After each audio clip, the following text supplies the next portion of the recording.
کوئی بھی انسان اپنی پاکیزگی کا دعویٰ نہیں کر سکتا۔ انسان ہے ہی خطا کا پتلا، بھول سے، غفلت سے، جذبات کی شدت اور محبت کے غلبے کی وجہ سے اس سے گناہ سرزد ہو ہی جاتے ہیں۔ لیکن کامیاب پتہ ہے کون ہے؟ جو اپنے گناہوں کا اعتراف کر کے دنیا میں ہی معافی مانگ لے، قبل اس کے کہ ایک دن اس کا سامنا کرنا پڑے جس میں معافی طلبی کا موقع ہی نہ رہے۔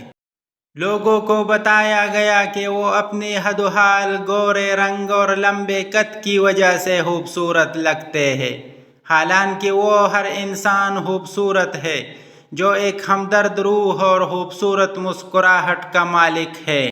ہم اس وقت بدترین ذہنیت کا مظاہرہ کرتے ہیں جب کوئی گمراہ انسان راہ راست پر آنے کے بعد ہمیں نیکی کی تلقین کرے اور ہم اس کا ماضی لے کر بیٹھ جائیں۔ مرد میں اتنی غیرت تو ہونی چاہیے کہ وہ خود کو ہر عورت کے آگے پیش نہ کرے۔ وقت گزاری کے لیے وہ بھی خود کو کسی خاص کے لیے خاص رکھے۔ جو مرد خود کو پیش کر دیتا ہے اور عورت کو جاننا چاہتا ہے، کوچ ختم ہوئی اور نئی کوچ شروع۔ وقتی مزہ کے لیے تو وہ بھی اسی عورت کی طرح ہے جو ہر مرد کے آگے خود کو پیش کر کے اسی مرد سے بازار و خطاب پا لیتی ہے۔